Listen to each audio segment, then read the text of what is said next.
Shalom, shalom, Israel, shalom. It's Brother Raya. I want to give all honor and glory to the Most High God, Yahweh, Bahashem, Hamashiach, Wamalak Yahushua.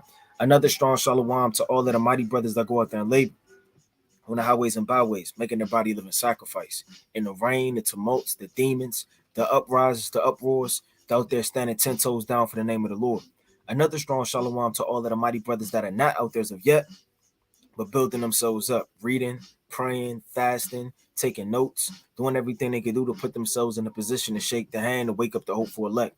Another strong shalom to all of the sincere sisters out there, sincerely reverencing their husbands, being teachers of good things to the children at home, being quiet, shamefaced, submissive, loving, steadfast, cooking, sewing, cleaning, doing all of the righteous acts of our foremothers on fire for the Lord.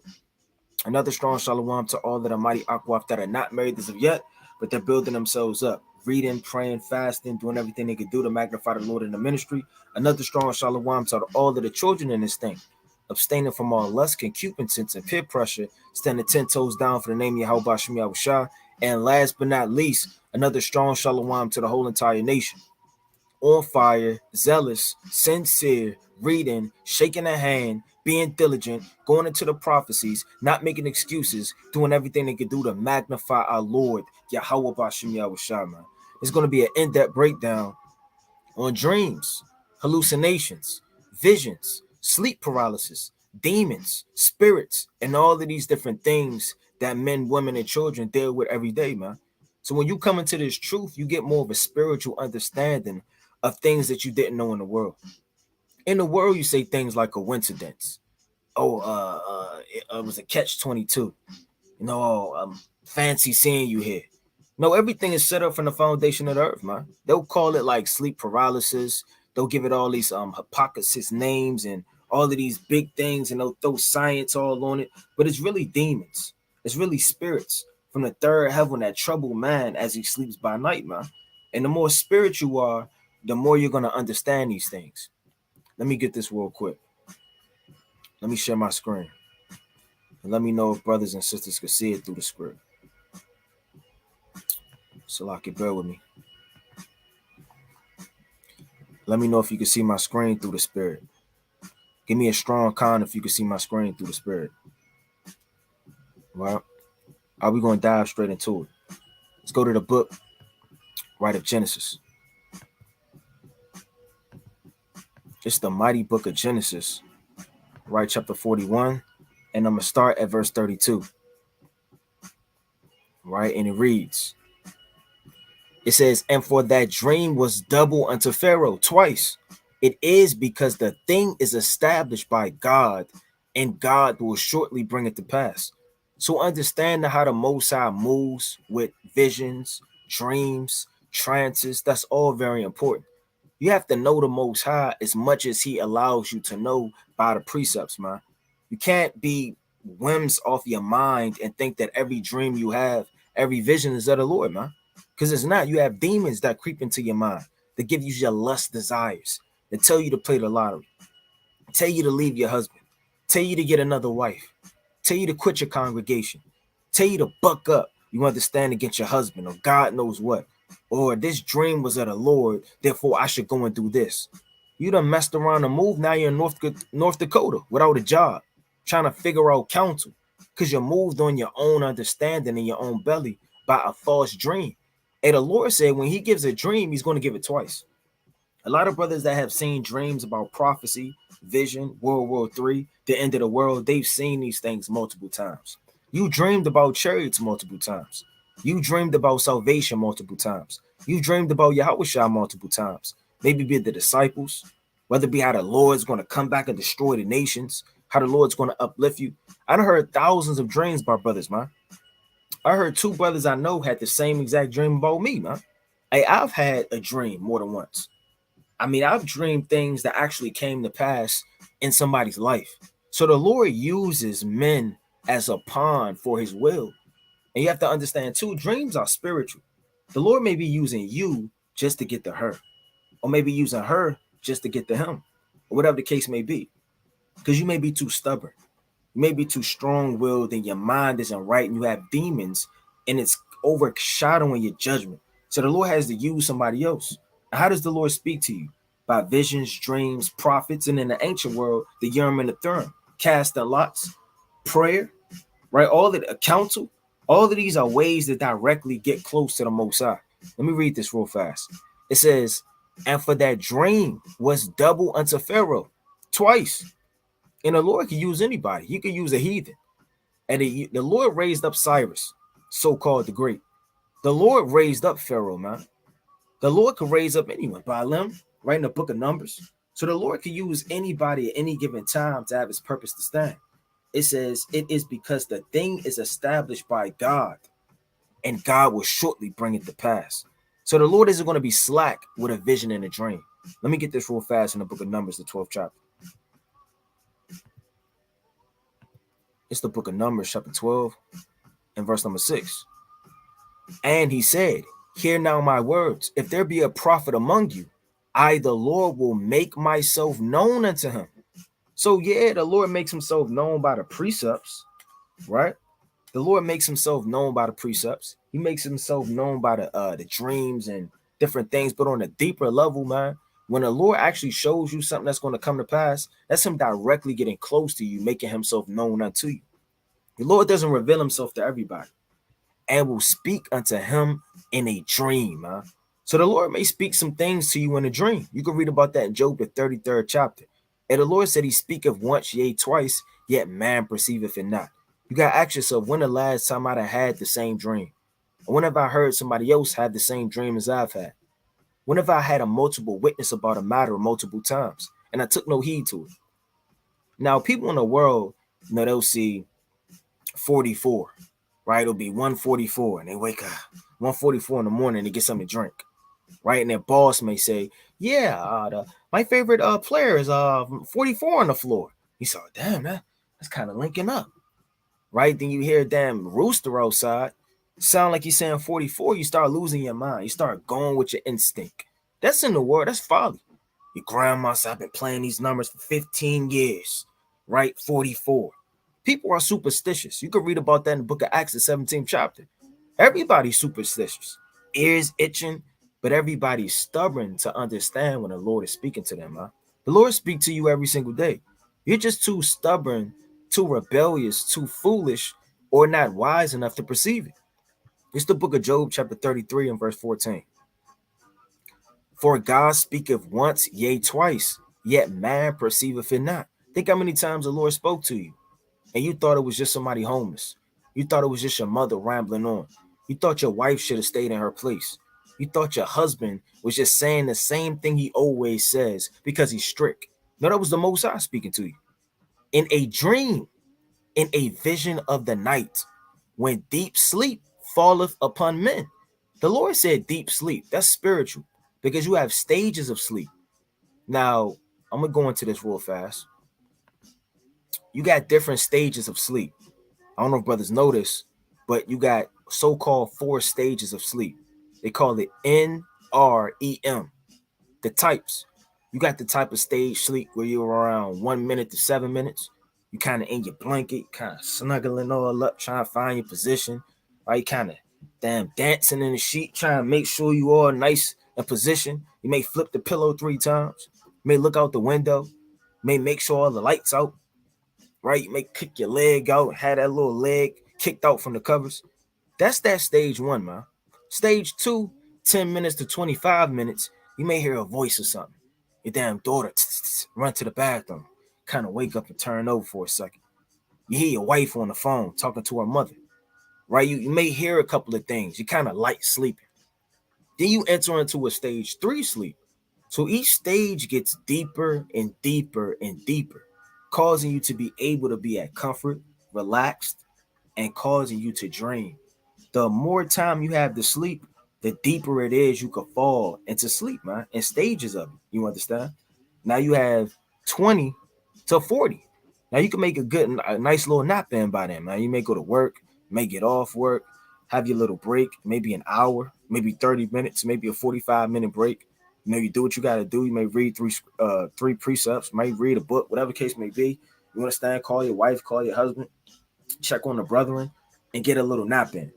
Right? Make, so now be wise. But then you have the 4th stage of sleep, which is called REM. right? That's anywhere from around an hour, right? 60 minutes, right? And in this stage, it's a deeper type of sleep. Now it says the human body cycles through two phases of sleep. It's really four stages, but they break it down to NREM and REM, NREM and REM, right? You have the rapid eye movement and you have the non-rapid eye movement, which is further divided into three stages, N1 through N3. Each phase, right? Each phase and stage of sleep includes various and muscle tones, brave brain wave patterns, and eye movements, man. So it even tells you, and these so-called doctors, they do research on it, right? I don't know if people saying the 50 Cent video, he was jogging on a damn treadmill that had him hooked up, right? These scientists and these doctors and these men, they do these type of practices and these different studies. And they try to come up with the reasonings of things because they're carnal and they're after the world and studies and books. They don't understand the spiritualness of it. The doctors don't know an angel came down by night that's invisible that attacked that man. He done woke up with scratches. His brain isn't right. He's scared. He's seeing things that aren't there. He's hallucinating. And they're trying to figure out the stages of these different things as they go into it. Now, going back to Job, the Lord said, verse 15, in a dream, in a vision of the night, when deep sleep falleth upon men and the slumbers upon the bed. So the Lord get to you when you in what? A deep sleep. When you got time to really, for him to steal what he's trying to bring to you. The Lord may not bring to you when you're on your break, man. You only got 5 minutes before you have to go back in. You kind of dozed off for a second. What if the Lord wanted to show you Jacob's trouble, the souls you would have saved in Jacob's trouble? Prophesied into those men on the side of the road. That brother that you thought was this or that, he really wasn't, and you should receive him. And the Lord has to have time to break these things down to you. It says, and slumbers upon the bed, then he openeth the ears of men and sealeth their instruction. Because the Lord has to seal to man his instruction, because man is carnal. Man doesn't know which way to go. Man is lost. A man's like a beast, man. He's going to follow his instinct. That's sexual. That's his mentality. That's even how he moves, man. From the nighttime to the daytime, rolling over. Right? Like a beast, man. Beasts have no type of shepherd and direction. They're just carnivores chasing in the darkness of the night, man. Following after their own instincts. It says that he may withdraw man from his purpose and hide pride from man. Because man is prideful. He may not receive it if somebody else told him, but when the Lord get up with him, that's when he's going to truly deceive. Now let's get another witness on that. Let's go to the book of Genesis, the 15th chapter. Going into horror and deep sleep. Because it's a way the Lord comes to you, man. This is the book of Genesis, chapter 15 and verse number 12. And when the sun was going down, a deep sleep fell upon Abram. And lo, and horror of great darkness fell upon him, man. So when you sleep and the Lord get up with you, what's another word for the Lord, man? The King of Terrors. Don't think that the Most High is all hugs and kisses and dancing and parties and a good time, man. The Lord will kill you, man. Straight up. This isn't sugar-coated. This isn't a Christian pastor. This is the words of the Lord, man. Hey, the Lord killeth, he maketh alive, man. The Lord will destroy you. So you better know and understand when you come before the Heavenly Father who you're dealing with. You're not dealing with man. The Lord said he would not meet thee as a man, man. Man could beat you up, stab you, lock you up, torture you. And that's what man could do. How much more the Lord, man? He's not meeting you on those carnal things. He's going to do things far greater. He could torture your soul. And the Lord could do anything past any of our understanding and imagination. So when these deep horrors and these things fell upon Abraham, that was very fearful, man. How fearful was it? Let me get this quick precept. Let's go to the book of Daniel. Because the prophets in the ancient world, they were passing out when the Lord used to deal with them. Their stomach used to crumble up. They was getting real weak and feeble. They didn't want to talk to nobody. They were fainting. So when you get these visions, man, from the Lord, it's a big deal, man. It's straight up. I don't know if anybody ever got a real in-depth dream from the Most High God by Hashem Yahushua, but you wake up zealous. It changed your mentality. It give you zeal. make you want to labor harder, make you want to endure. It encourages you, man. You may see yourself in a chariot. You may see the Lord destroying the nations. You're like, damn, I knew this all along. This was real, man. The Lord tapping into my dreams. I'm reading the scriptures. Brothers are prophesying. Hey, that's the Lord stirring up your spirit. And the Lord may stir up your spirit by a video, by a precept, by a witness, but he also can stir it up by the dreams, man. Let me get this quick precept. It's the book of Daniel, chapter 7, and verse number 15. I, Daniel, was grieved in my spirit. So Daniel said he was grieved, man. Let me look that word up real fast. It's the book of Daniel, right? Chapter 7 and verse 15. Let me go into that word. It says to be distressed, be grieved. So you could be distressed in this thing. You're sweating, you're scared, you're feeble, your mind's not right. Hey, Daniel said, look, he was grieved in his spirit in the midst of his body. So his whole body was trembling and grieved, man. Imagine you witness somebody die. Your grandmother just died. You just got the news. It's like somebody took a shotgun and hit you right in the chest. Your heart beating fast. You want to sit down, you grieve, you're sweating, your arms shaking. That's when the Lord got up with these prophets. That's the vision how they dealt, man. Hey, Habakkuk, they were scared when you read the book of Habakkuk, the 3rd chapter.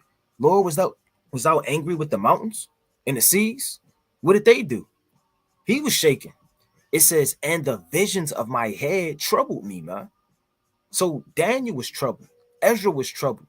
All of the prophets of the Most High God, they were troubled, man. Ezekiel, when the Lord shut his mouth, he was troubled. Zechariah, when he seen the vision in the temple with the angel, he was troubled, man.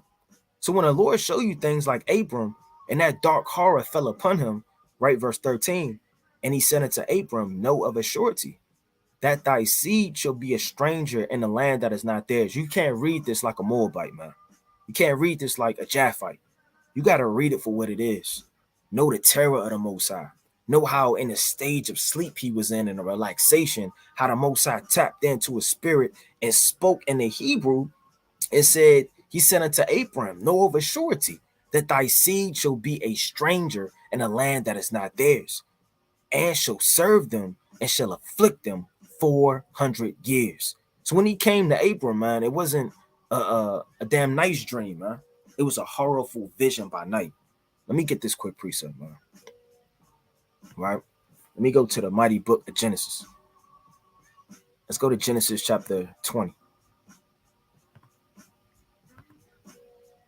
And you got to pray for dreams too, man. I pray for dreams.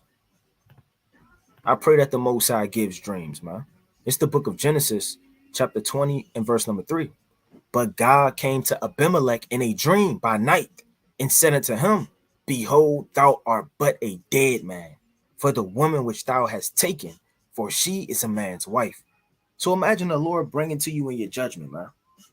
Now, it was a time, I had 1,000 dreams by the Most High. All praises to the Most High. You know, it's hard to deal with each and one of them.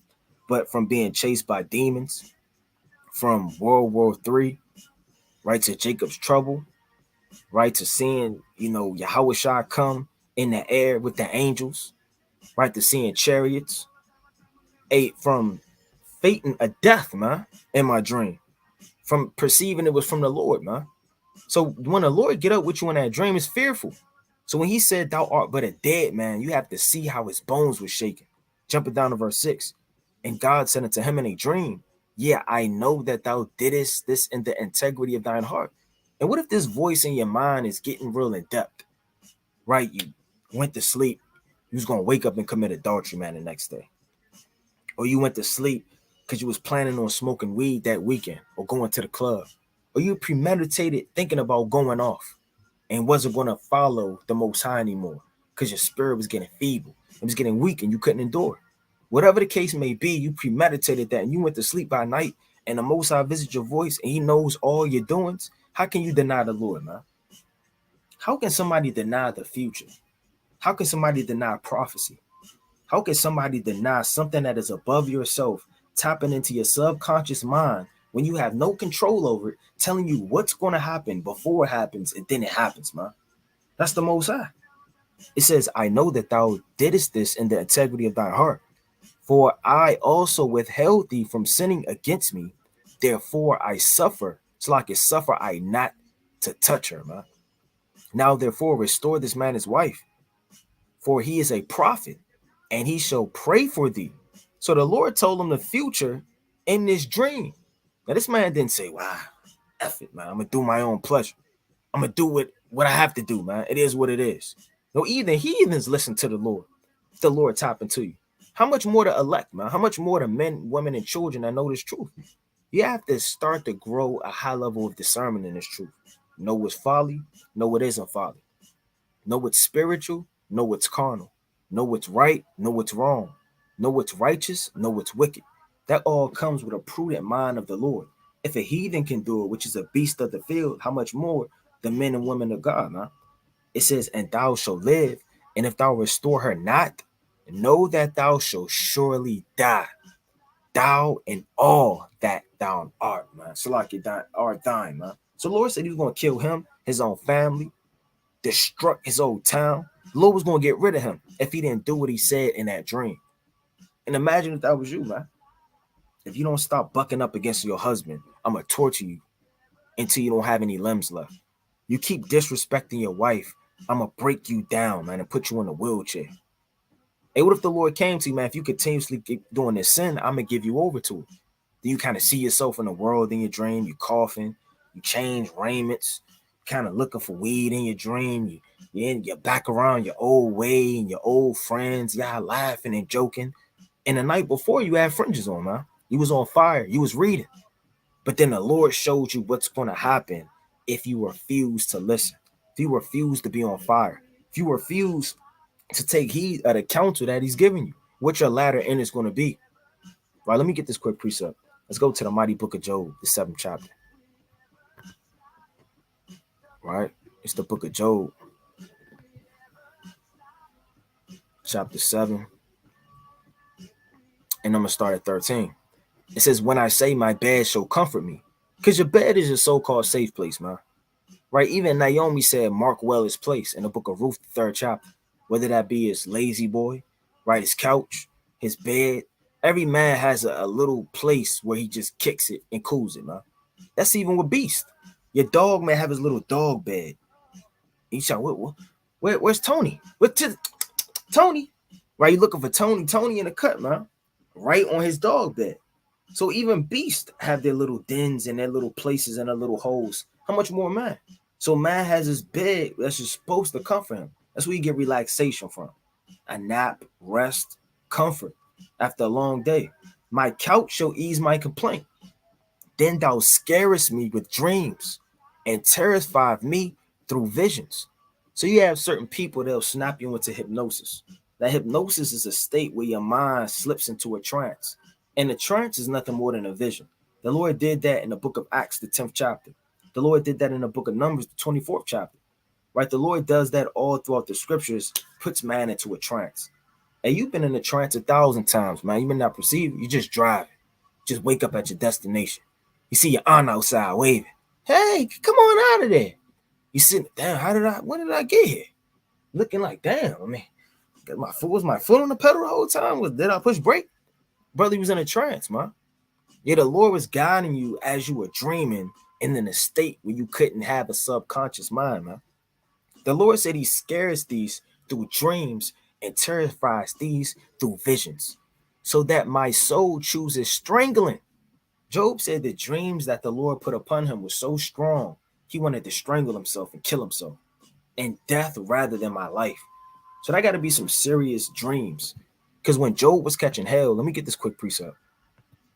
Let's go to Job chapter 6 and verse 10. I see the type of mentality Job was in when he was catching hell from the Lord. And he caught hell physically in the flesh with boils, mentally losing his children and all of his riches, spiritually when he felt like the Lord was departing from him and he didn't know what was going on and he was scared, right? All type of distress, even in his mental state, tapped into his mind while he was dreaming. So when he was under attack by Satan, it wasn't a small attack, man. A lot of people, they just get attacked maybe in a dream. They get attacked maybe financially. But imagine all of that simultaneously happening at one time, man. It's the book of Job, chapter 6, and verse number 10. Then should I yet have comfort? Yeah, I would harden myself in sorrow. So we're reading the same precept in Job, the 7th chapter. Because Job wants comfort. His bed should comfort him because he was catching so much hell in the flesh that he must to go to sleep, but he can't escape the hand of the Lord. Let me not spare, for I am not concealed, the words of the Holy One. It says this, man. Let me read that again. What is my strength that I should hope? And what is mine end that I should prolong my life? My strength, is my strength the strength of stones, or is my flesh of brass? Is not my help in me? And is wisdom driven choir from me? So he's saying, man, what do I have left? I have no strength. I have no type of mentality and mind to be strong anymore. What do I have left? I want death. You can read about that in Job, the 3rd chapter as well, man, verse 20 all the way down. So when this man was catching his hell, the Lord just didn't leave him alone there. He knew that you could still torture man in a dream, man. Imagine if you had the same dream every night. The same dream every single night, man. And you couldn't escape. Some people would never go to sleep. They'll stay up. And they got movies where you tap into a dream like Freddy Krueger and different things like that where you die. And a lot of people, they wake up dead. It's like not wake up dead. They go to sleep and they don't wake up and they die in their sleep, man. They were tossing, they were turning, right? It's account to these things, man. Dreams are serious because it's as if it's a portal that leads you into another subconscious mind, man, where you're thinking when your mind is still at rest. Right, let me get this quick precept. Let's go to the book of Matthew. Right, I want to get this quick precept. Let's go to the mighty book of Matthew, chapter 27. Right, and I'm gonna start at verse number 17. Right, I'm gonna start at 14. And he answered him never a word, insomuch that the governor marveled greatly. Now that the feast, the governor was wont to release unto the people a prisoner, whom they would.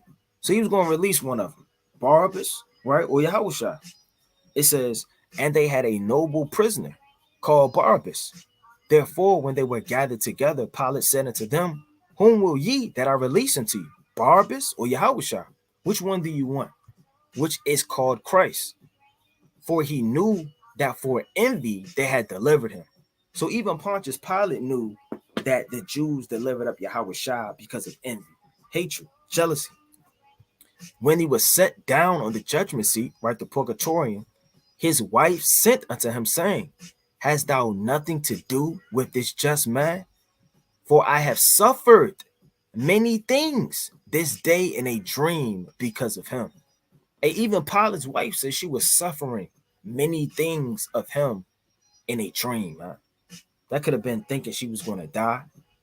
The Lord torturing her spirit, her waking up and going back to sleep and having the mentality of the Lord and then this and that and the Lord watching you. And it's no telling the sufferings that the Lord put on her via at night, man. Right? The Lord was literally tapping into her while she was asleep, suffering her, man, and torturing her. You get tortured while you sleep. Right? Let me get this quick precept.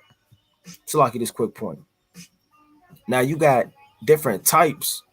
Like I said, REM, you got 4 stages of them, which is different stages of sleep. Now these are the different things, right, that go into when you go to sleep, right? It includes confusion, arousal, right? Sleepwalking.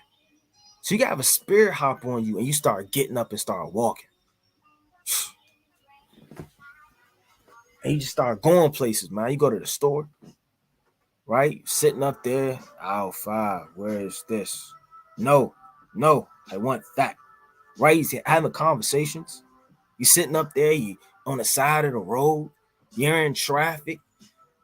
The wind woke you up by that 18-wheeler that just woke past, man. You got your nightgown on, your onesie, and trying to figure out how you got out the house, man. Ready to lift up your window, hopped out the 4th floor. right? People do all of these things through sleepwalking, man. Sleepwalking is real.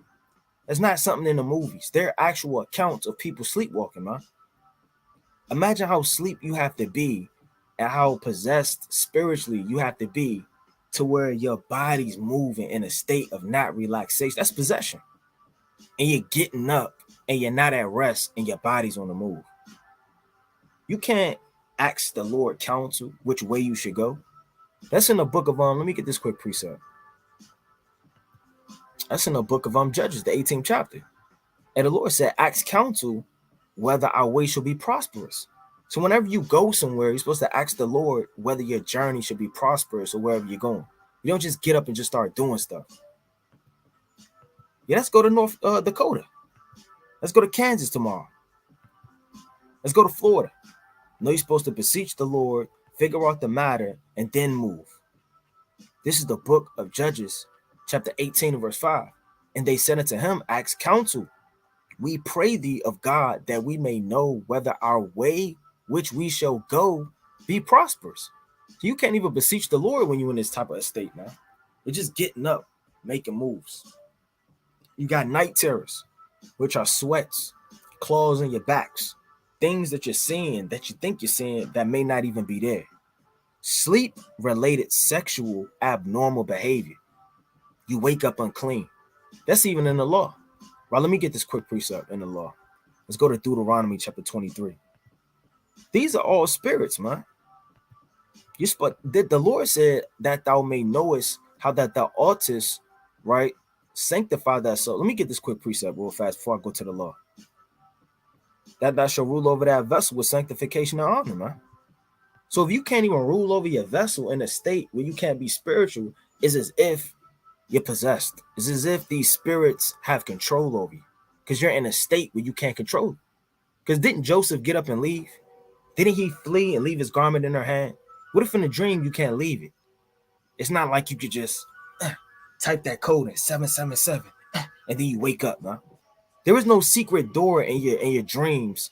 You do a backflip and then you punch 777 and then you open the door and then you get up like this, man. That's not going to happen. You can't escape that. It says that every one of you should know how to possess his vessel in sanctification and honor. So you're supposed to know how to possess your vessel, but how can you if it chance of you by night? We have no control over it. No matter how on fire you are, diligent, wise, prudent, you have no control over that, man. This is the book of Deuteronomy 23 and verse number 14. Right? Let me get this quick precept. Salaki. I'm gonna start at 9. When the host goeth forth against thine enemies, then keep thee from every wicked thing. So the Lord said, when you go to army in the ancient world, and when you go to war, and when you come up against your enemies, keep yourself from the wicked things. All of the idols, the idolatry, right? Lust. And when you go to war, your mind should be on battle. Your mind should be on war. They even tell you that with boxers. Boxers don't lay down with women 3 days, a week before a match. It'll weaken them up. They're too relaxed. They're in that state where they don't want to move. And when you go to war, your mind got to be right. You can't be sitting up there relaxed, and you can't be sitting up there thinking about God knows what, man, lusting after wicked things. If there be among you any man that is not clean by reason of uncleanness, that chanceth him by night. It said chance of him, not like he was going to hell off. It may chance you by night. Then shall he go abroad out of the camp. He shall not come within the camp. But it shall be when even cometh on, he shall wash himself with water, and when the sun is down, he shall come into the camp again. Check that out. So even in the law, you have to take procedures when things chance you by night. Let me go back to that real fast. So you got sleep-related sexual abnormal behavior, meaning spirits could tap into your subconscious mind of what you've been thinking about all day. You've been thinking about Daryl all day, or Keisha. You've been thinking about James, John. You've been thinking about whatever the case may be. Damn, Tasha. And God knows who else, man. You're thinking about all of these lewd things. Now is the perfect time to attack you. Now is the perfect time to make these things become natural, man. And then you wake up with even more of an urge to fulfill them. You got what? Nightmare disorder, reoccurrent, isolate, sleep paralysis, sleep, Salaki, bedwetting, man. So it gets so bad, you start bedwetting. You wake up, urine all in the bed. So these things are real, man. These things happen to people, right? I want to get this quick precept real fast. Let's go to the mighty book of let's go to Sirach chapter 34. Let's go to Sirach chapter 34. Right, it's the mighty book of Sirach chapter 34. And I'm gonna start at verse number 1. Shalaki, bear with me.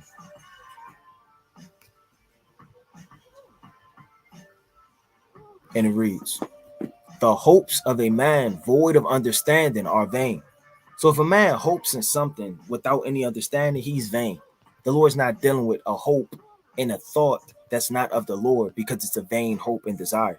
You can read about that in James. Let me get this quick precept. You sitting up there hoping to win the lottery, so you manifest it by night. You sitting up there hoping for a new job to be an astronaut, man. You're sitting up there hoping for your 7th wife.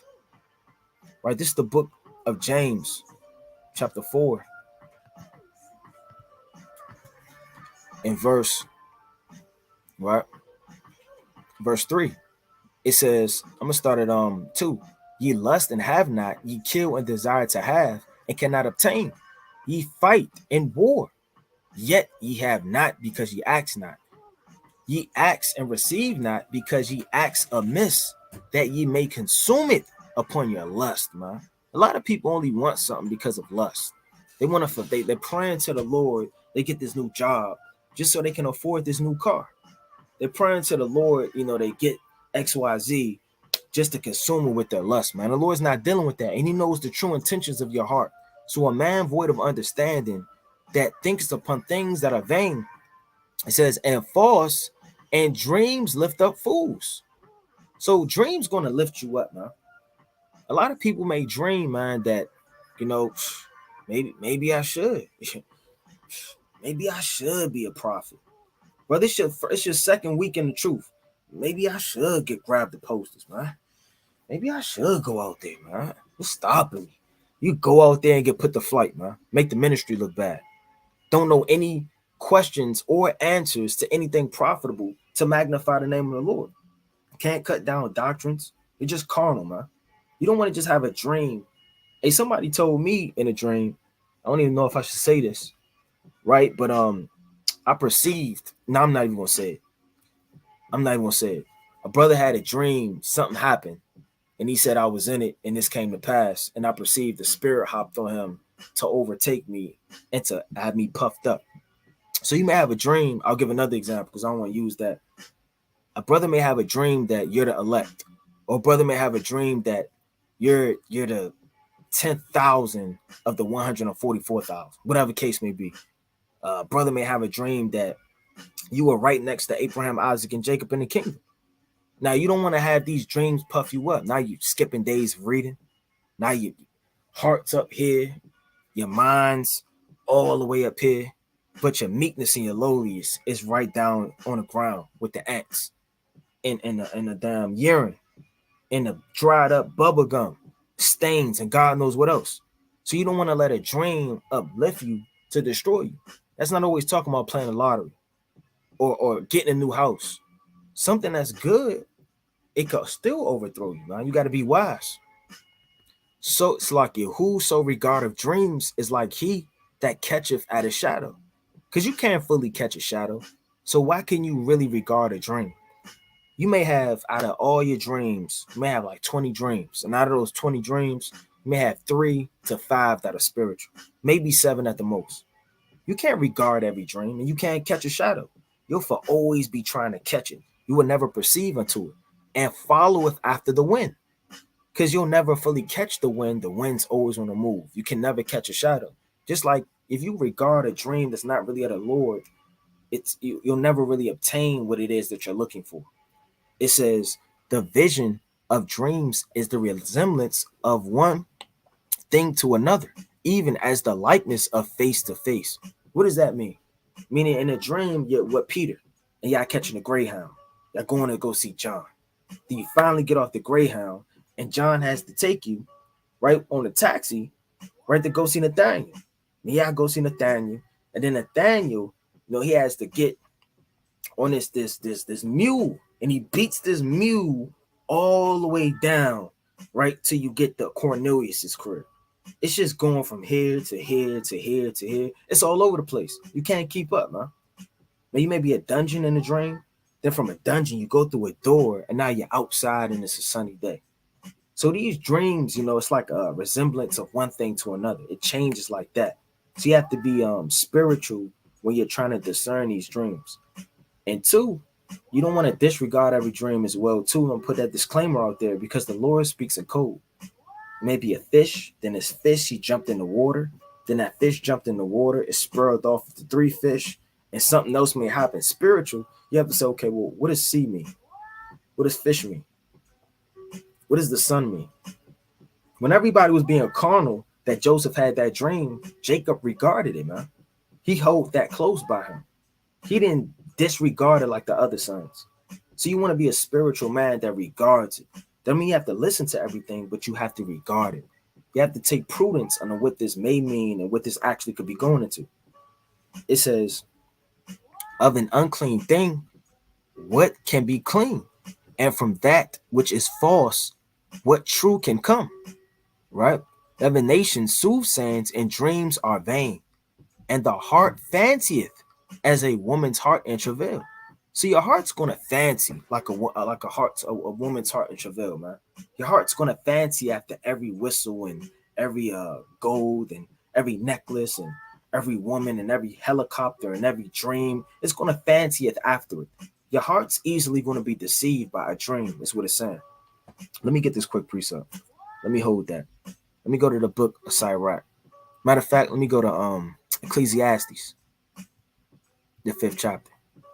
Going into these vain dreams. It's the book of Ecclesiastes, chapter 5. And I'm going to start at verse number 7.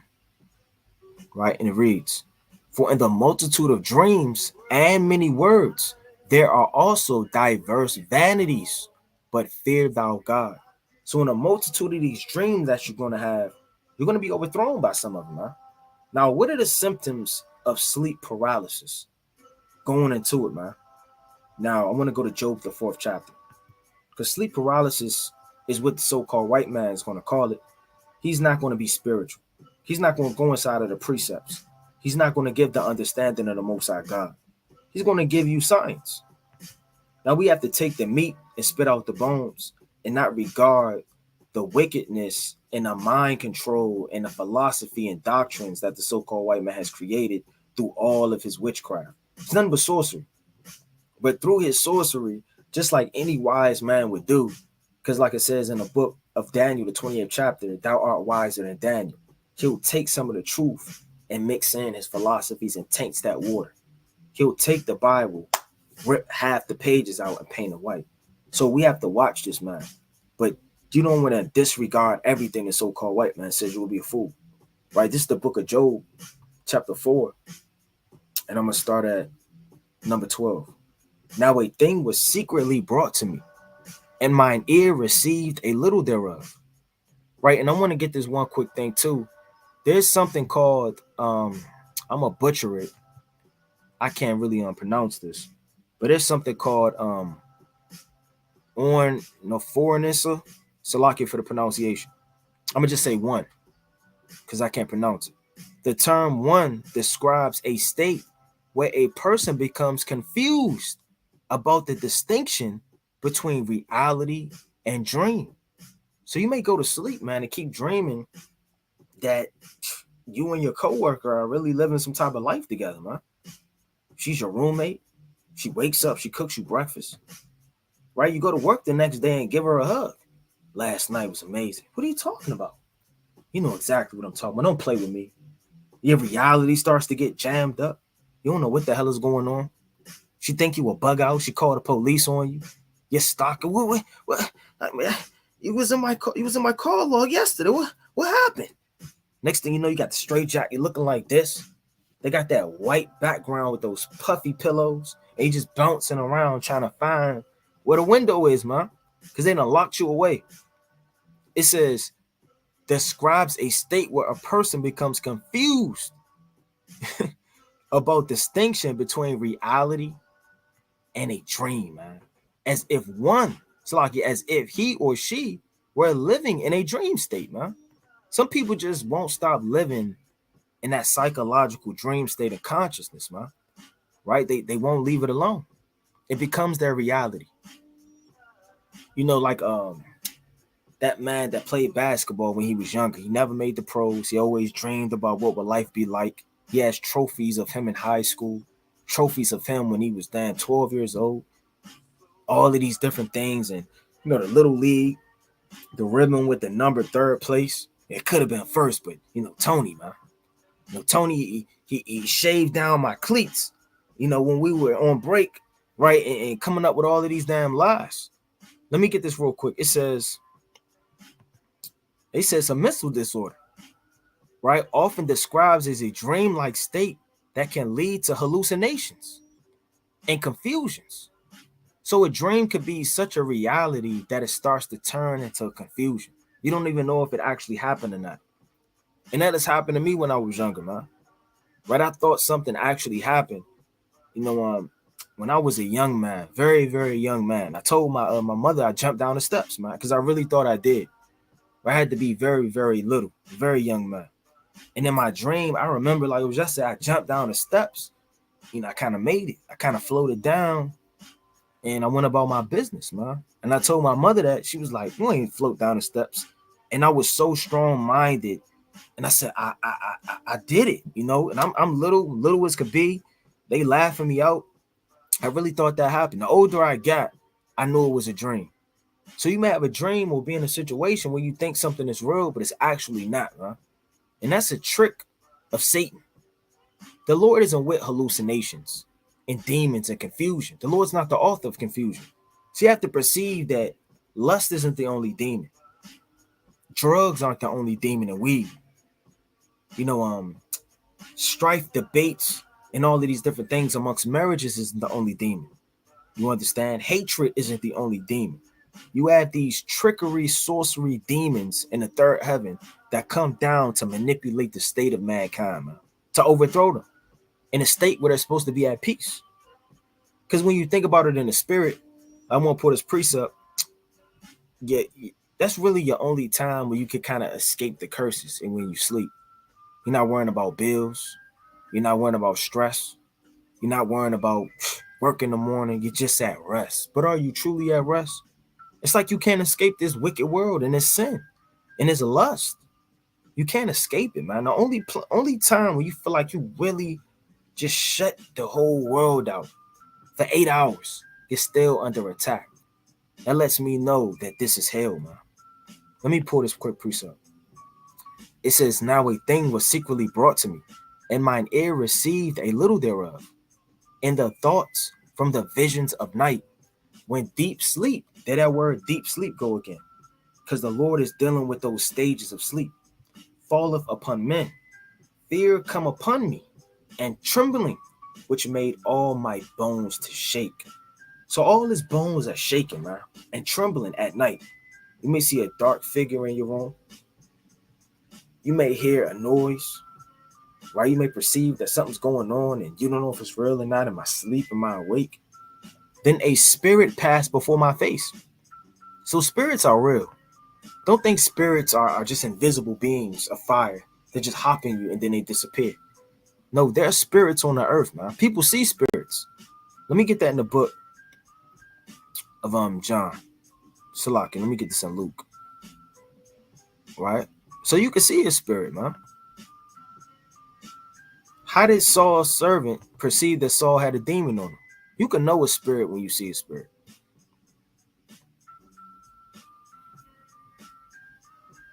Right, Salaki. Let me get this quick precept. Right, bear with me.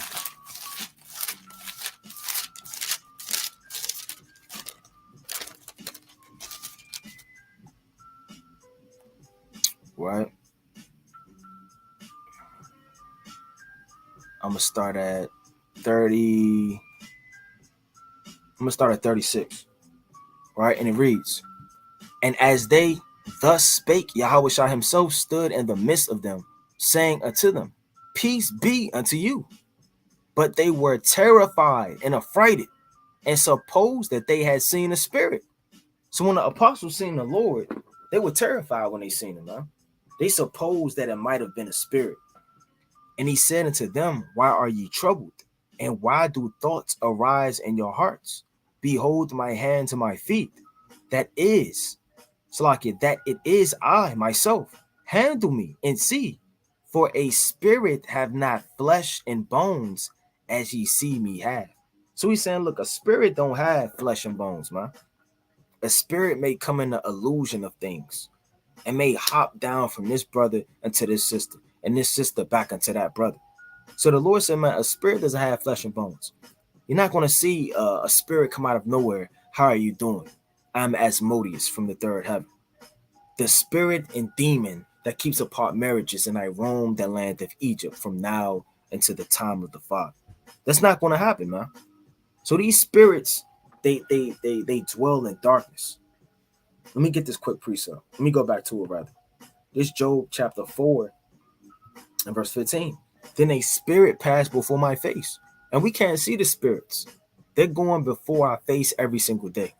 There may be a spirit in your car, a spirit at your job, spirit at the workplace, spirit right behind your woman, ready to hop on her, man.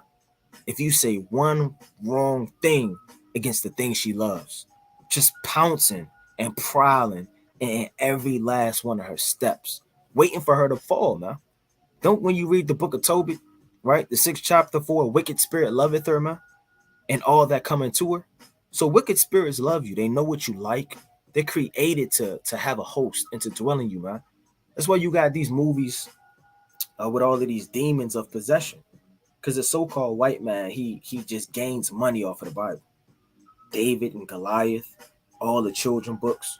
He get money off of the Ten Commandments. He done made the movie Noah, Gods and Kings. Right? What else he done made, right? The movie Son of God, right? Jesus, Chosen, right? He made all of these different shows and movies and making money off of the Lord. Even with his DC carnals, right? And all of the Hulk and the Avengers, and they're getting all that from the scriptures. It says, then a spirit passed before my face, the hair of my flesh stood up. It stood still, but I could not discern the form thereof, man. An image was before mine eyes. This literally happened. There was silence, and I heard a voice saying, Shall mortal man be more just than Yahweh, man? And the Lord's voice is as thunder when it roars. So when you go into this, you have to perceive how deep and scary the Lord's voice is, man. The Lord's voice is in Gerald at the workplace, man. Gerald is always asking you the same question over and over. What are you doing at break? What are you doing after you get off of work? How's your child? He keep asking you about your child, right? It says, shall mortal man be more just than God? Shall a man be more pure than his maker? So, I mean, you gotta really go into this thing, man. Now, these are the different symptoms of sleep paralysis. Paralysis in your limbs, meaning you're not able to move. You're not able to be able to get up and ask for help. I don't know if anybody's ever been in a sleep paralysis state, but I have one time. I remember I was on the couch, and I'm not saying this to be funny. I was awake. I believe my eyes were open, and I was about to get up, go to the kitchen to get something to drink, like it was a normal day. But I just couldn't move, man. Like I about to get up and get whatever it was at that time, some water, but I couldn't move. So these spirits, they'll hold you down. And the Lord moves you around. Keep thinking that you got free will, man. Like that doctrine and that understanding is trash, man. From the things you think to the things that you speak, it's all of the Lord. To the actions of your movement, it's all controlled by the Most High God via the angels. And the angels are upon the waters. You read about that in the book of Psalms, the 29th chapter. They're upon the land, they're upon the beast, they're upon the creatures. That's in Sirach, the 39th chapter. They're throughout all the earth. So keep thinking that you could just do whatever you want to do, man. That's not so. Let's go to the mighty book of Amos. Right? Let's get this quick precept.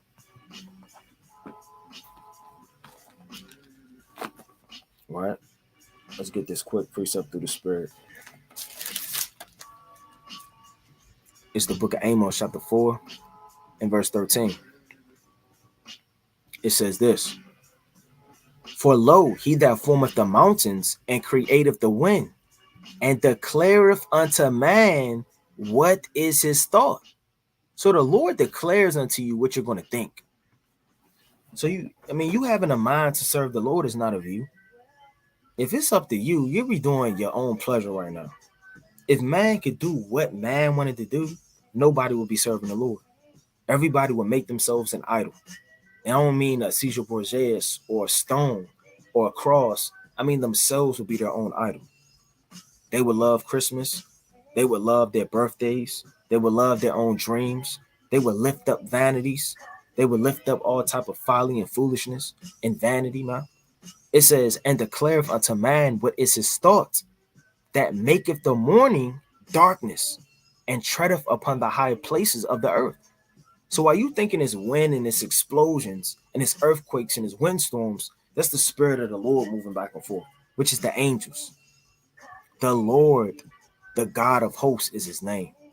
Right? Let me go back to it. Right? So you got paralysis in your limbs, inability to speak. So you can't cry out for help if you need be, man. I mean, anybody can cry out for help. Babies, they whine. Old people, they push that button. Everybody has a outlet to be able to get safety or help. People could dial 911. He's 87 years old. He's not responsive to get up with his full capability because he's paralyzed, but he can still move his fingers to push 911. The inability to speak. You can't even speak. Sense of suffocation. So now you feel like you can't breathe, man. These demons are taking you in, heart beating back and forth, hallucinations. Now, hallucinations is one of the chief delusions that the Most High has ever created.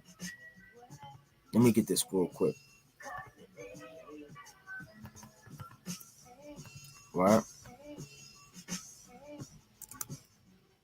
I want to get this definition. First word I said, delusion. A hallucination is nothing more than a delusion, right? And people actually think that these things are real. You got women in the world. I don't know if people seen the movie The Parkers, but you got Nikki Parker, man. Nikki Parker really thinks Professor Overby is her husband, right? She really thinks that, man. Right? She really thinks that Professor Overby, look at this, is her real husband. Now, if you ever watch the show, this man, he's trying to mind his business. He goes to work, right? He's a professor. He does his own thing. He minds his business. He don't want nothing to do with her. She's hiding in his dumpster. She's in his bedroom. She's trying to find out when he goes to work in his classrooms. Right? She's stalking this man like a hawk in the sky, like Aaliyah said. Right? And she really thinks in this show that this is her husband, man. So hallucinations, right? Even on a carnal sense, like you could look at this TV show, you can see that they exist, man. People actually deal with these things. It says delusion, illusion, fantasy, dream, daydream, delirium, right? A trip. You're sitting up there tripping, right? Check that out, man. It says what causes hallucinations? Mental health conditions, drugs and alcohol, anxiety, depression, bereavement. So being not healthy mentally is going to cause your spirit to be unhealthy. If you deal with anxiety, depression, you drinking too much, dealing with all these type of medicines given to you by the so-called white man, you're not getting enough sleep, Right, I had a tab pulled up. What happens if you don't get enough sleep? I wanted to go into that too. Let me see if I got it. I might not. Okay, so this what happens when your body doesn't get enough sleep. You get headaches and migraines. So poor sleep quality to migraines and sleep, right? Apnea to headaches. So now your head starts to hurt. Your mental state starts to not be correct.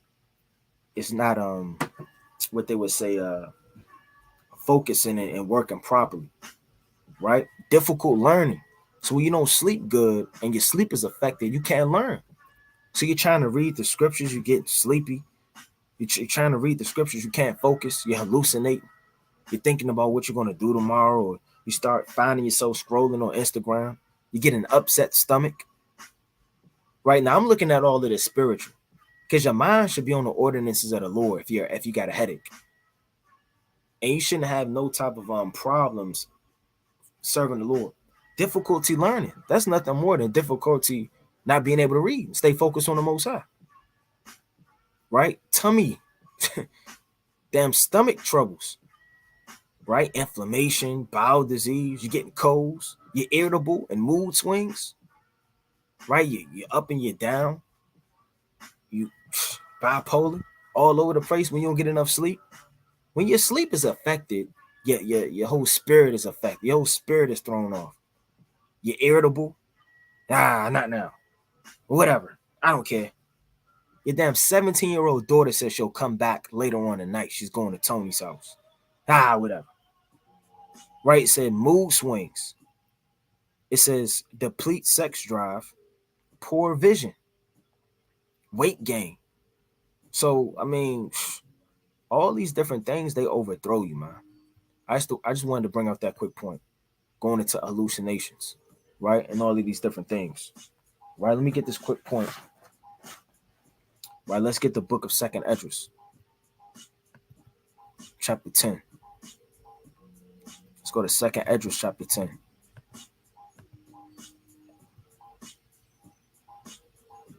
Let's go to Second Ezra, chapter 10, and verse number 35. For I have seen that I know not, and hear that I do not know. So you may see things that you didn't know, and hear things that you don't know. Meaning, that's spiritual and that's physical. It says, I have seen that I know not. So you may see things that you didn't know when the Lord kind of reveals that to you. Oh, I didn't know that before. Eyes upon it, you learn something new. Or you may hear something that you didn't know. You may hear about the Greek. You may go into the Hebrew. I never knew that word. But spiritually, says, for I have seen that I do, that I knew not. And hear that I do not know. Because you're deceived. Your mind's in a dream. Or is my sense deceived? Or my soul in a dream? So the Lord likens being deceived to being in a dream. That's deep when you think about it. So dreams are deceiving. Every dream is from the Heavenly Father. The Lord said in the book of Job, the 12th chapter, let me get this quick precept. It's the mighty book of Job, chapter 12. Right? And I'm going to start at 14.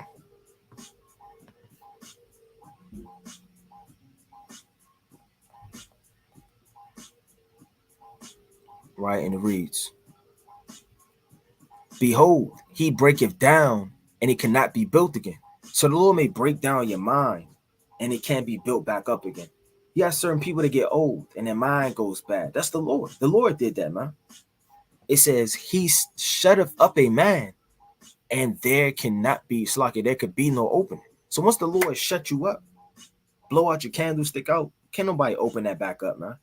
When the Lord shut that door that was open for him to sup with you, nobody can open that back up. Behold, he withdraweth the waters, and they dry up. Also, he sitteth them out, and they overturn the earth. With him is strength and wisdom. The deceived and the deceiver are his. So when the Lord is moving the elements, the deceived and the deceiver is his.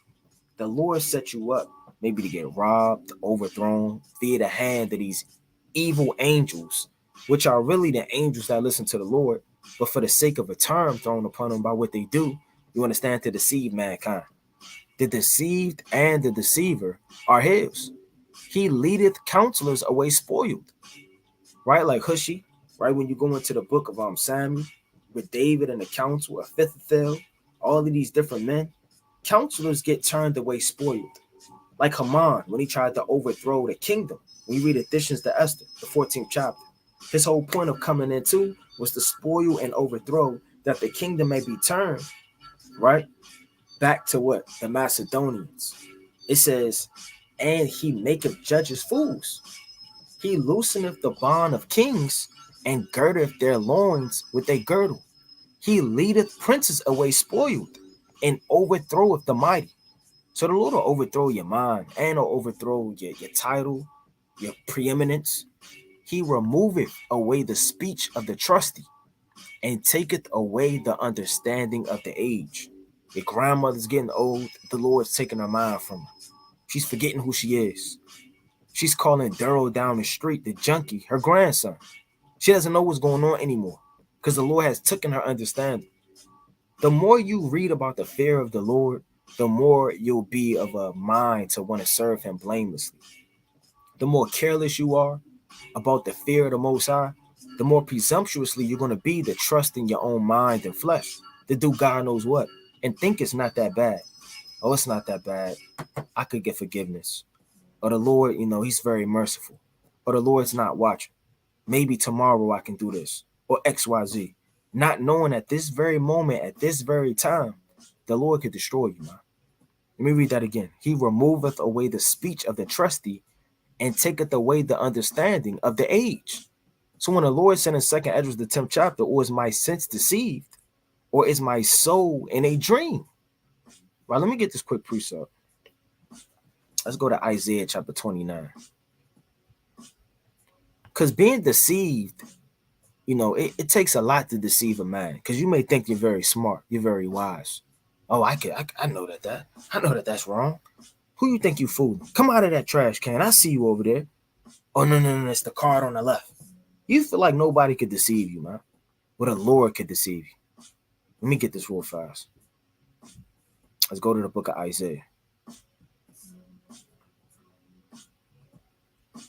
It's the book of Isaiah, chapter 29, and verse number 8. Right? Let's go. And it reads, it shall even be as when an hungry man dreameth, and behold, he eateth, but he awaketh, and his soul is empty. So you may be in a dream, right? You're sitting up there, you're eating. You had a feast. You had a feast day, man. It's the new moon, and you just eating up everything there is to eat, man. And you're hungry as you go to sleep. It's as if when you go to sleep, your spirit knows what you want in your mind, and then it fantasizes it with a dream. It says, it shall even be as when a hungry man dreameth, because he's hungry, and behold, if he eateth, and he's going to fulfill the desire of his mind. Brother, if you're always dreaming about lust and sex, and you're dreaming about robbery and vanity, you're dreaming about being an athlete, taking away your lust of your high school glory days, but that's what you really want at heart. I thought the Lord said, as a man thinketh, so is he, man. If you think yourself to be a king, you think yourself to be a prince, a noble, right, a governor, a prophet, an apostle, a man of God, you're going to dream about things of the Lord. Not that Satan can't chance you and destroy your mind at night and you're not subject to these things in horror, but your mind will be more perceptive to be upon spiritual things by the meditation of the Most High. So whatever you want, 9 times out of 10, it's like your mind is going to go into that estate when you sleep. It says, and behold, he eateth, but he awaketh, and his soul is empty, because his mind was what? It was deceived. Or as when a thirsty man dreameth, and behold, he drinketh, but he awaketh, and behold, he is faint. And his soul is what? It's like it have appetite. So is the multitude of all the nations be that fight against Zion. Because your mind thinks you could overcome Zion. Your mind thinks you could do these things. But is it really going to happen? when you wake up from that dream and that illusion that you're under, to think you could come against the sons of God, Russia really is going to come up against us. They're going to be destroyed. All nations have come up against us. All nations have a mind to destroy the children of Israel. It's as if they're in a dream and an illusion. Right? Let me get this real quick. You got to be in some type of strong delusion to fight against Yahweh, but Hashem Yahweh Shai in the air. It even tell you in second address, they durst fight. They're going to be scared. But the Lord going to tap into their spirit and make them fight, man. Right, let me get this quick precept real fast. This whole thing is fire.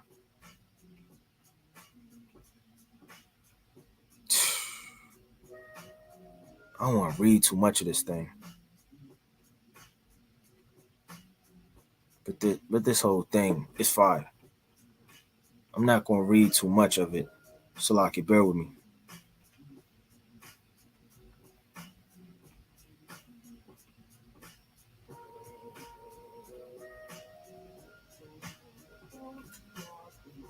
But I'm not going to read all of it. But let's read the book of 2nd Ezra chapter 13 and verse number 6. I'm going to start at 1. I'm going to jump down to 6. And it came to pass after 7 days, I dreamed a dream by night. Check that out. You read about the same thing in 2nd Ezra, the 11th chapter, about the eagle, right? It says, and lo, there arose a wind from the sea, that it moved all the waves thereof.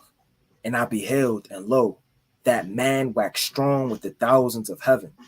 And when he turned his countenance to look, all things trembled that were seen under him. That's our King Hamashiach wa Malak Yahweh Shai the righteous. Jumping all the way down to verse number 8. And after this I beheld, and lo, all they which were gathered together to subdue him were so afraid. Of course they're so afraid.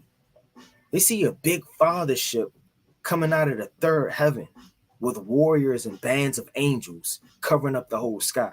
There's never been a military alliance that could ever suffice to come close to even half or even 1% of the band of the holy angels. Nobody can number the Most High's armies.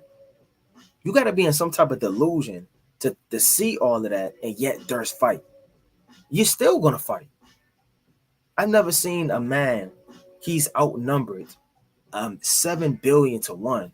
His mind is still to fight. That's a delusion. The Lord's going to have to tap in the mind of these men and these so-called army soldiers that come up against the Lord, man. And lo, he saw the violence of the multitude that came. He neither lifted up his hand, nor held the sword, nor any instrument of war. But only I saw that he sent out of his mouth as if it were a blast of fire, and out of his lips a flaming breath, and out of his tongue he cast out sparks of a tempest. Jumping down to verse 12. After I saw and the same man come down from the mountain, I called unto him another peaceable multitude. Right now, I'm not going to read this whole thing, but verse 15. Shew me now yet the interpretation of this dream. So when the Lord shows the end of the world, death, murder, destruction, vengeance, restitution, redemption, all of this comes by what? A dream by night. Let's go to the book of Psalms, chapter 126.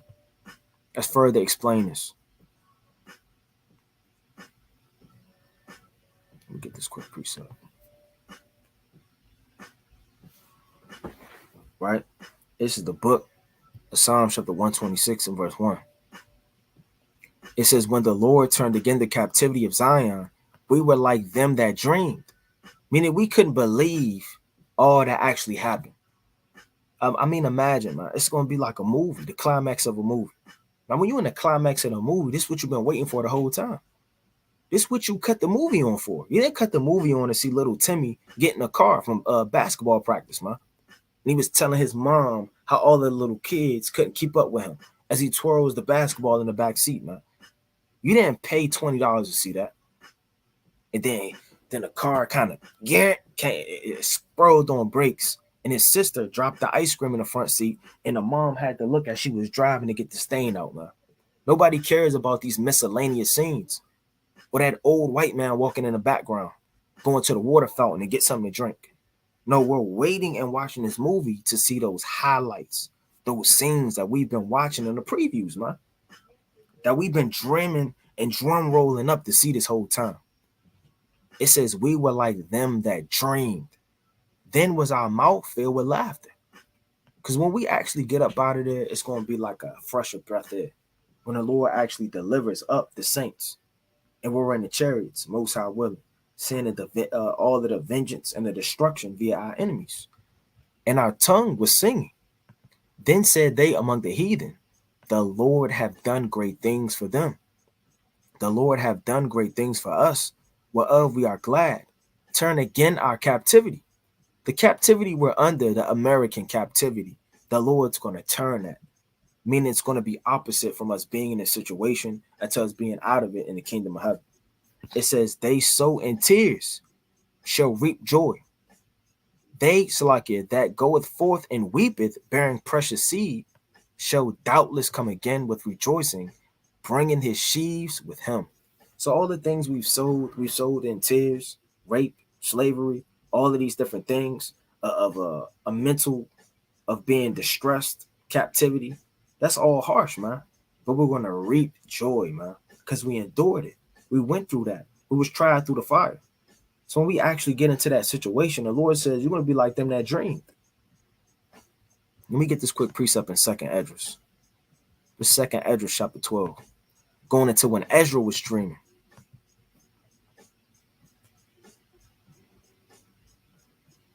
Right, it's the book of Second Ezra, chapter 12 and verse number 5. Lo, yet I am weary in my mind. Check that out. And very weak in my spirit. So a dream can make you weary, and it can make your spirit weak, man. So a dream can make your spirit high, of redemption and salvation, but it can also break down your spirit very weak. You could dream your mother died. You could dream your wife's cheating on you. Your husband has 2, 3 wives and he never told you about it. They're in a cut somewhere. So when he's really going to work, taking on those extra hours, he's going to see his other family. And little strength is there in me, for the great fear wherewith I was affrighted this night. So your strength doesn't always dictate the food you eat, right? You got your water, right? You got your fruits, you got your vegetables, right? You're getting exercise in. No, you still could be weak. You could be feeble. Let somebody hear some bad news or something to come upon them. They'll physically get weak. It'll crumble up their spirit. It says, therefore will I now beseech the highest, that he will comfort me unto this end. So like unto the end. So Ezra was so distressed and his body was so weak that he had to pray to the Most High to get comfort from him, man. And also what comforts him is what? To get the breakdowns and the revelations.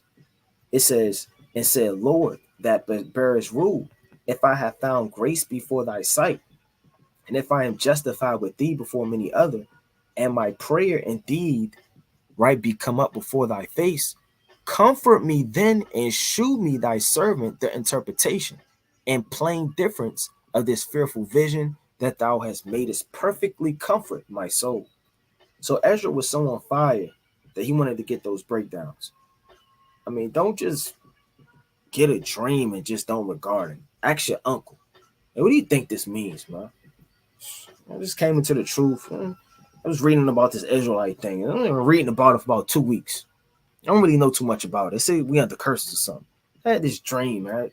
I went up into this circle thing and just kind of got out of here somewhere. I don't know what the hell that was, man. What do you think? And he's drinking, getting drunk, and he tell you, poo, right? Right, shut up, right? And then he turns up the remote on you, man. And then you disregard it. No, pray to the Most High that he gives you comfort and he breaks down these dreams to you.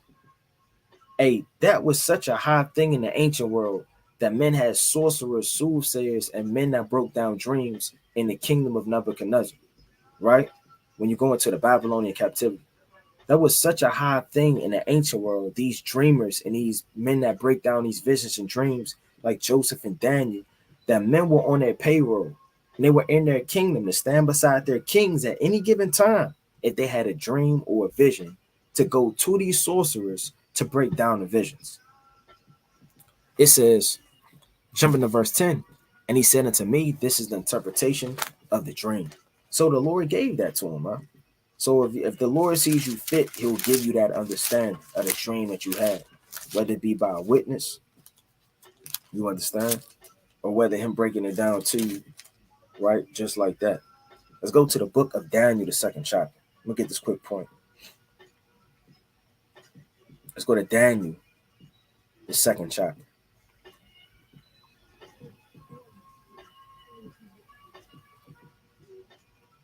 It's the mighty book of Daniel, chapter 2. And I'm going to start at 18. And it reads, it says that they would desire mercies of the God of heaven concerning this secret, that Daniel and his fellows should not perish with the rest of the wise men of Babylon. Because all of these wise men, they couldn't break these dreams down. It was too high for them. They couldn't break down the things as of the Most High. Then was the secret revealed unto Daniel in a night vision. So when the Lord gives secrets and breakdowns, it's also two with visions. Then Daniel blessed the God of heaven. Daniel answered and said, blessed be the name of the God forever and ever, for wisdom and might are his. Change that. It says, for he changeth the times and the seasons. He removed the kings and setteth up kings. He giveth wisdom unto the wise and knowledge to them that know understanding. He revealeth the deep and secret things. So how are you going to be able to get the breakdowns? How are you going to be able to go inside of these precepts? How are you going to be able to receive everlasting life through the prophecies and laws? How is it going to go into your mind? Who seals up your consciousness? Who does these things? The Most High God, man. And the Lord changes the times. For right now, if he wants to, he'll change the time, man. Lord will make it nighttime, make it daytime. Lord does as he pleases. He walking through the circuits of heaven. Who can stay the Lord's time, man?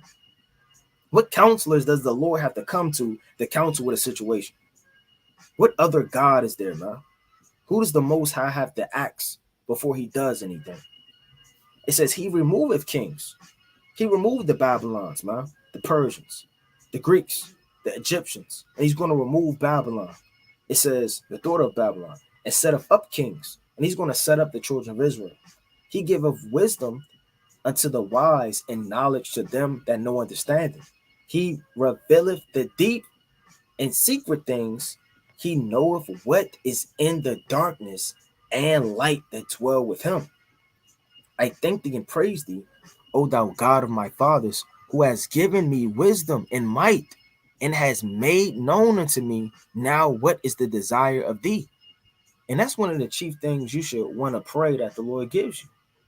See, Daniel knew the desire of the Lord. A lot of men don't know the desire of the Lord because you're reading something that may not be for you. You're seeking out deep things. You have to know how to please the Lord before you can get those breakdowns and revelations. Ezra didn't just come on the scene with prophecy. He was studied in the law. His mind was to teach the people the law. Let me get that real fast. He didn't just start prophesying and shaking his hand, man. Let me go to the book of Ezra real fast. You have to have a mind to the law and of God and the ordinances and precepts. That's how you advance in this thing. Has to be sincere. It's the book of Ezra, chapter 7, right? In verse number 10. For Ezra had prepared his heart to seek the law. Yeah, we prepare our hearts to seek prophecy, but chiefly you want to prepare your heart to seek after the law, because the law is the structure and foundation that everything is going to be built off of the law, and to do it and to teach in Israel statutes and judgments. So his mind was what? To teach the laws of God. Let's go to the book of First Ezra. Let me get this quick precept. First Ezra, I believe that's the 8th chapter.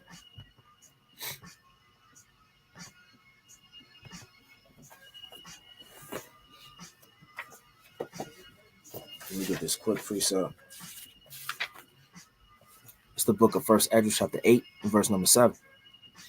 For Ezra had very great skill, so that he omitted nothing of the law commandments of the Lord, but taught all Israel the ordinances and judgments. So he had very great skill. His skill and his might wasn't just prophecy, man. And that's where a lot of brothers get jammed up. They study one thing. You have to study all things. And Daniel, he said he knew and has made known unto me. And now what is the desire of thee? The desire of the Lord could be that breakdown that he put in your mind that night for you to search out the matter. Search it out through the precepts, through counsel, through beseeching. You may have to pray 7 times harder like Ezra did to get those visions explained. For thou hast now made me known unto us the king's matter. Wasn't known unto everybody else. It was only known unto who? To Daniel. That's who the Lord came to. He doesn't come to everybody. Most High isn't dealing with everybody, man. Right? Let me get this quick precept. Let me go real fast to the book of Joshua. Because these men that we read about, we often forget their beginning. Joshua was a warrior, but he also knew the law like the back of his hand. Joshua copied out all of the law. Right, let me get this quick precept. So what made these men, so strong in their mights and their feats and things that they did? Judas Maccabeus, he knew the law like the back of his hand. He was a priest, man. So these men, they knew the law. They didn't just come on the scene like a lion. They didn't just come on the scene, tripped and fell, bumped into Moses. Moses accidentally laid his hands on him in front of the whole congregation, and now he's just leading Israel. Right? You don't accidentally get the visions and dreams. And the Lord told Daniel he was of a perfect spirit, paraphrasing extremely greatly in the book of Daniel, the 6th chapter. That's why he was dealing with him. Right, let me get this quick precept. Right before I get that. Right.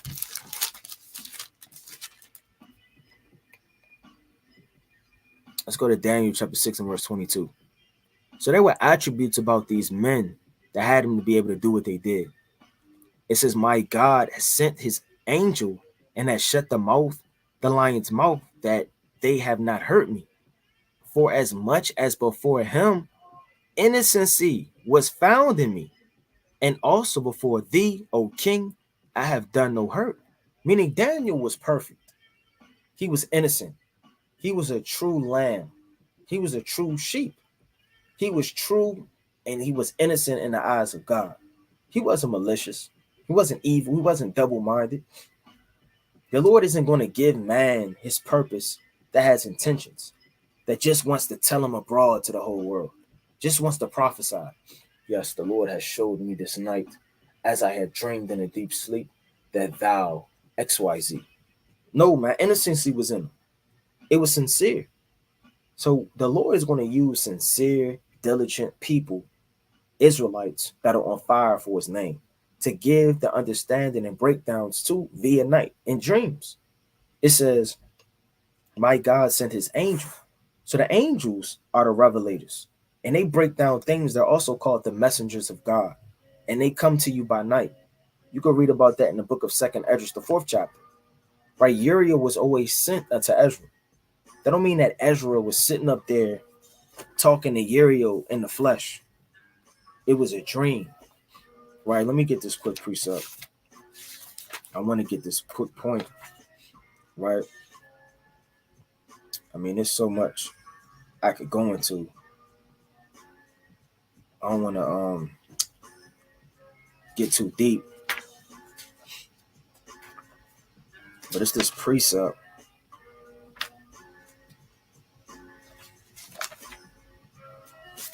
Let me get this quick precept in 2nd Ezra. I'm gonna go to that, but let me read this again. It says, and sent his angel and have shut the lion's mouth, that they have not hurt me. For as much as before him innocence was found in me, and also before thee, O king, I have done no hurt. Let me go to the book of 2nd Ezra.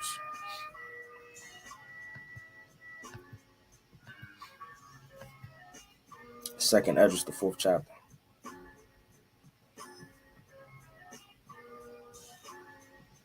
In verse 43. It says, from the beginning, look what thou desirest to see, it shall be shewed thee. So you got to desire this thing, man. The Lord ain't just going to show you the breakdowns and show you the visions by night. It says from the beginning. From the beginning, you got to want this. Your spirit got to be handcrafted and selected in Yahweh Shem Yahweh's palm of his hand to be drawn to the Father, man. It says from the beginning, look what thou desirest to see. A lot of people desire to see folly and madness, man. They desire to see the big, championship game. They desire, they go to the store, they get those binoculars, they looking from the nosebleed section, or their favorite basketball player, man. That's what they desire to see. A lot of people desire to see their grandkids go off to college. Hey, what do you desire to see? It shall be shewed thee. Then answered I and said, if I have found favor in thy sight. So it's really all about favor too. Because why was Daniel given the breakdowns and visions? Because he was innocent and the Lord looked upon him. Why was Ezra? His mind was on the ordinances and the laws of God. Therefore, he found favor in the Lord's sight. And if it be possible, and if I be meet, therefore, shew me then whether there be more to come that is past, or more past than is to come. Check that out. So, you got to be thirsty for this knowledge too. So these dreams, revelations, breakdowns, sleep paralysis, stages of sleep, it's all spiritual, and it's all from the Lord, man. So you want to understand that dreams can lift you up, right? It can give you all type of a spirit of zealousness to continue on. Dreams can lift up fools. Dreams could destroy your spirit and have you to feel things that are not true. You could slip into delusions, hallucinations. So all of these things come by what? Dreams and visions by the night.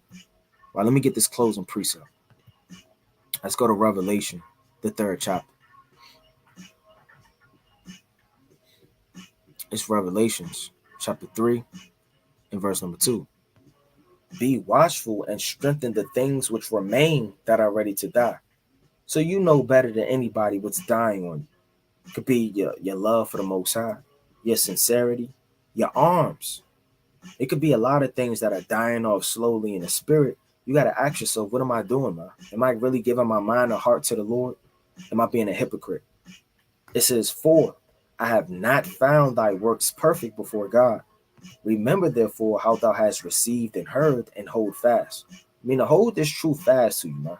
Don't let it go. Don't let anything shake you.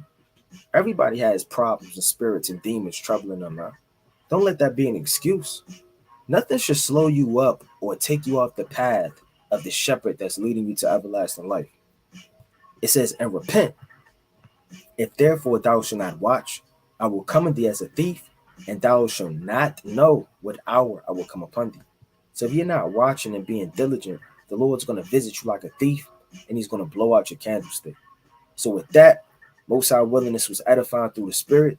You continue to read, pray, and fast, and make your body living sacrifice. With that, I want to give all honor and glory to the Most High God, Yahweh, by Shema Mashiach, Wamalak Yahushua, Shalom.